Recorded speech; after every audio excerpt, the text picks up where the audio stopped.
Our first featured reader is Dallas Woodburn, a former Steinbeck Fellow in Creative Writing at San Jose State University. She's published work in Ziziva, the Nashville Review, the Los Angeles Times, and Monkey Bicycle, among many others. Her debut short story collection, Woman Running Late in a Dress, that sounds familiar, won the 2018 Cypress and Pine Short Fiction Award and was just released by Yellow Flag Press. A 4-time Pushcart Prize nominee, she won first place in the International Glass Woman Prize and second prize in the American Fiction Prize. Dallas is the founder of Write On Books, an organization that empowers youth through reading and writing endeavors. It's at www.writeonbooks.org. Please welcome Dallas Woodburn.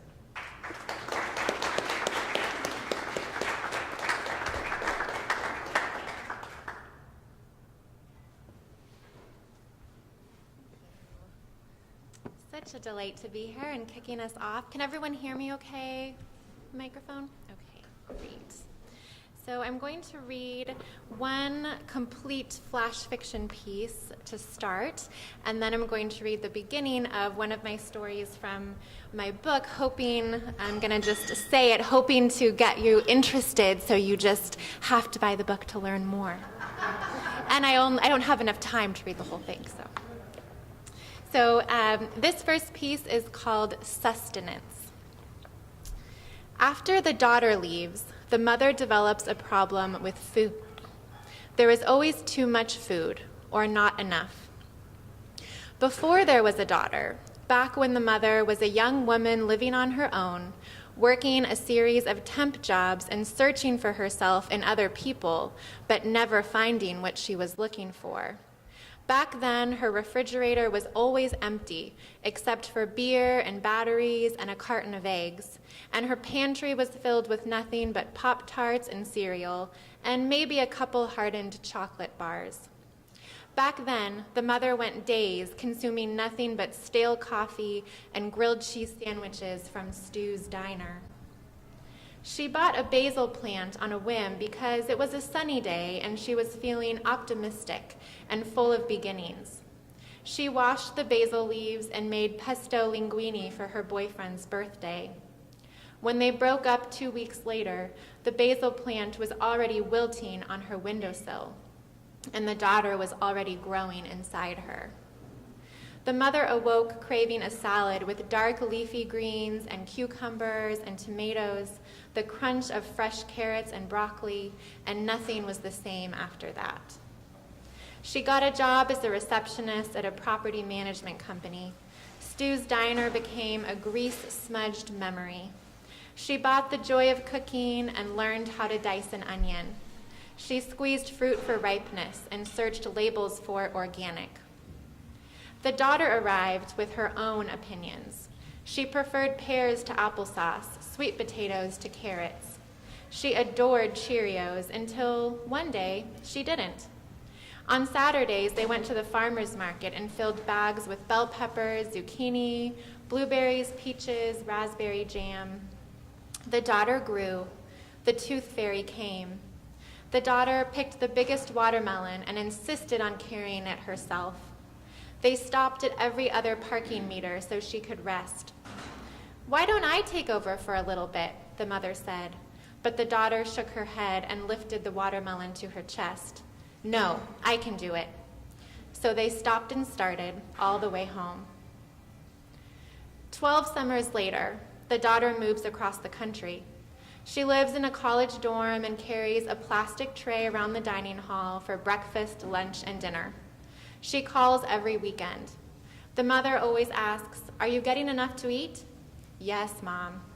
"What about vegetables? Do they have a salad bar?" "Yeah, but I gotta go. I'll talk to you later."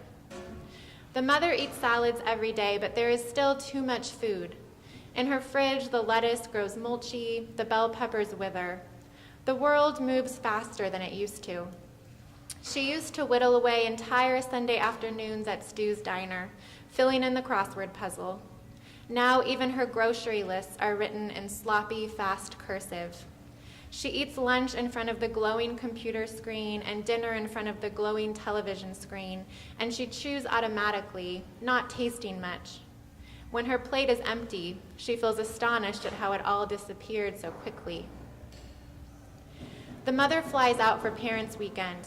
When the daughter is showering, the mother opens her mini fridge, hoping to find blueberries, yogurt, string cheese. But she sees the fridge of her own youth. The mother throws the daughter's sour milk in the trash. She buys the daughter apples and hugs her goodbye, leaving the daughter to her own shopping and eating and not eating. Home again, the mother sets her bags down in the hallway and opens her fridge. She slices the tops off the strawberries and washes the dirt off the grapes.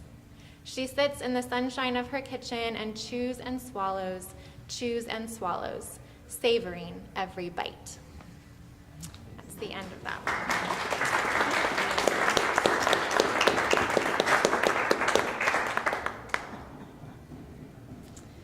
And this next story I'll read is the beginning of a story called Eric and Steffi.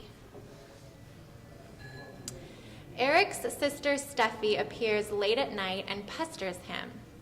He never knew her in life because she died before he was born. Steffi says it doesn't matter, they're linked by blood. Eric ages day by month by year, but Steffi remains 7 years old. She loves old people activities, crossword puzzles, chess, knitting. Apparently there are a lot of old people where she is now.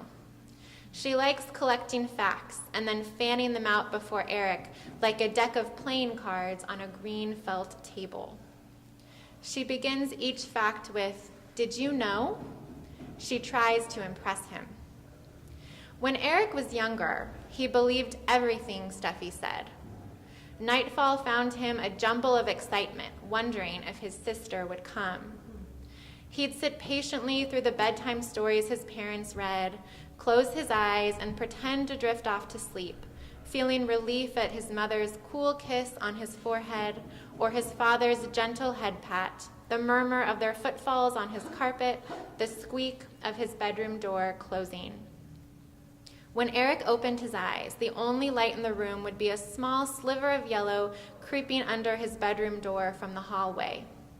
His best friend from school, Scott, liked his bedroom door left slightly ajar, and when Eric slept over at Scott's house, he had gradually grown accustomed to falling asleep with light seeping into the room. But Eric preferred darkness. In the lamplight, Steffi was slightly translucent, hazy, as if she could fade away at any moment. In the darkness, she seemed realer somehow, like a real sister. After Eric's mother or father gently shut his bedroom door, he would whisper, "Steffi, Steffi," feeling a buzzing tightness in his chest, his eagerness to see her coupled with fear that she would not come. At the sight of her gap-toothed smile, her eyes exactly the same shade of green as his own, Eric would feel an overwhelming sense of wholeness, as if he were being reunited with an older, wiser piece of his own self. But that was a long time ago. Now, Eric is a junior in high school. His moments of connection with his sister are few and far between. When she visits, he feels like he is babysitting. He is overwhelmed by all the things Steffi does not know, all the things he can't talk to her about because she wouldn't understand. Like his frustration with Scott, who keeps cutting class to drive around town and smoke joints under the pier. Eric went with him once, but it was boring, and the joint made him sick, and he doesn't want to do it again. Still, Scott keeps asking, which isn't the problem, not really. What Eric really worries about is the day Scott stops asking, because it will mean he has new friends and doesn't need Eric anymore.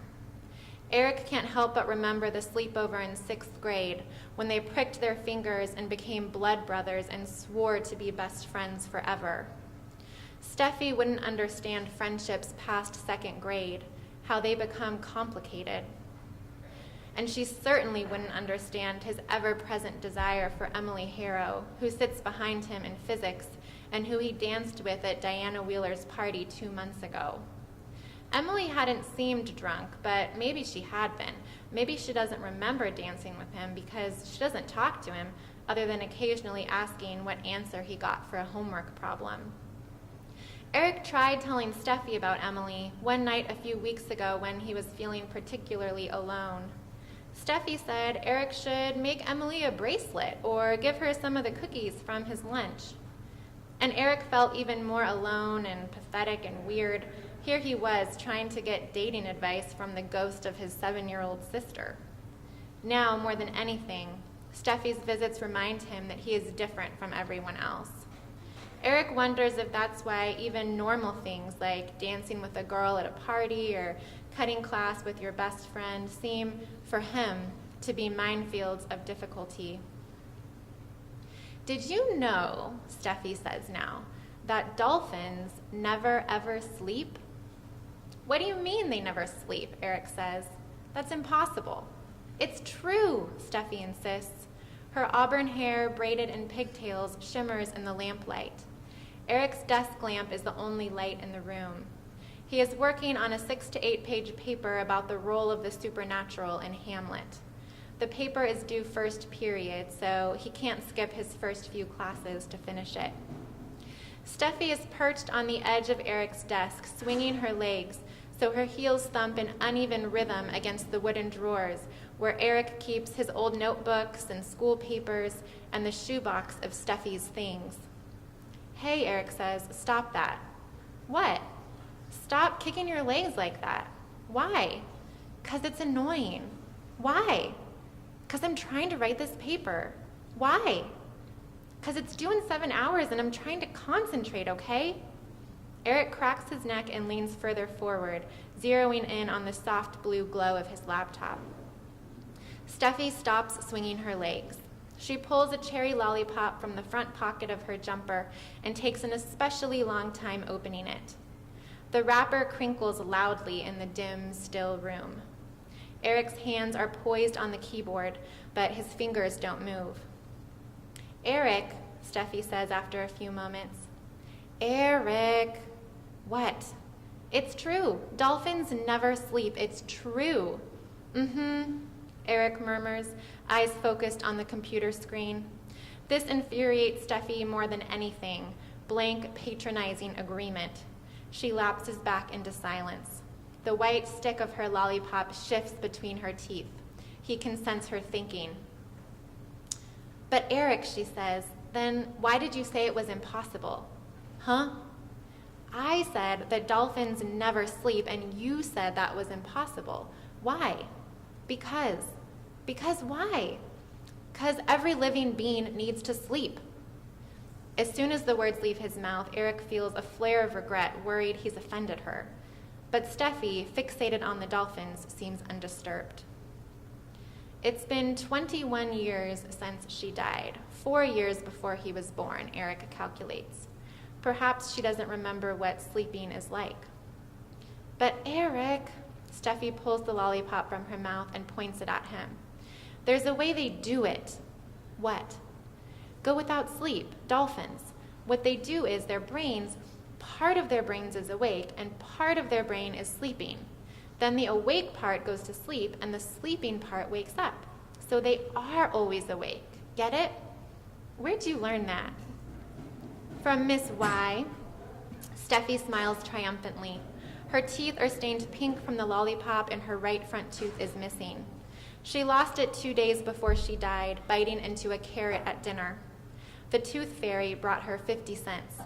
She was outraged to learn when Eric's baby teeth began falling out that the tooth fairy brought him a full $1. He had offered to split the money with her, but she had laughed and said, "Oh, we don't use money." Still, Eric remembers how she glanced wistfully at his stacks of quarters, lined up like toy soldiers on the bookcase beside his bed. Once he caught her trying to pocket a few. She could pick them up all right, hold them in the palm of her hand like a real person could, but when she tried to drop them into her jumper pocket, they fell straight through onto Eric's linty carpet floor.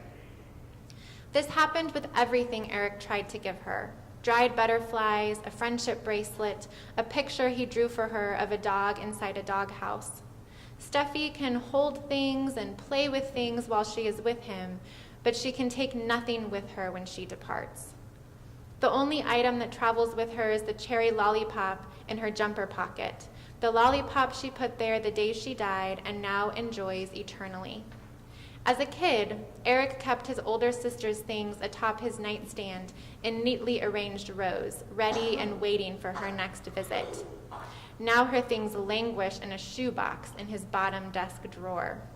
Recently, more than once, he has almost thrown the whole shoebox out, but he can never go through with it.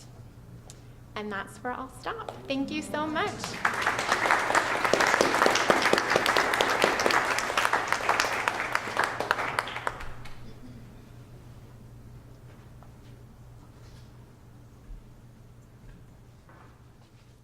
Thank you, Dallas.